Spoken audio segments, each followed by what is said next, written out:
Siti murka disebut sering minta uang ke Ibu Syawang, tantang untuk cek keuangannya. Dituding peras harta keluarga mantan majikannya, mantan TKI Taiwan Siti Aisyah yang merawat anak disabilitas Xiao Huang atau Syawang murka. Apalagi belakangan ini dirinya kerap disebut meminta uang kepada Ibu Syawang.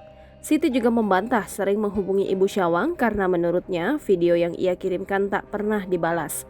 Sehingga sejak saat itu, Siti tak pernah lagi menghubungi Ibunda Syawang. Kini, Siti justru dituding sering menghubungi Ibunda Xiao Huang untuk meminta uang. Sehingga sejak saat itu, kata Siti, dirinya tak pernah lagi menghubungi Ibunda Xiao Huang. Siti pun membantah soal pemberitaan yang menyebut Bunda Xiao Huang sering menelpon Siti namun tidak diangkat. Kemudian Siti pun mengurai kalau dirinya di Karawang bisa punya rumah dan sawah berkat kerja kerasnya, bukan pemberian dari Ibunda Xiao Huang. Ia pun menyebut kalau keluarga Xiao Huang itu jahat. Siti pun mengatakan, jika ia perhitungan, seharusnya dia meminta gaji merawat Syawang selama di Indonesia. Siti pun menegaskan ia tak pernah sepeser pun meminta uang kepada Ibunda Syawang.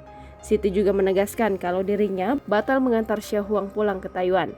Hal itu dikarenakan permohonannya untuk didampingi ditolak oleh Teto.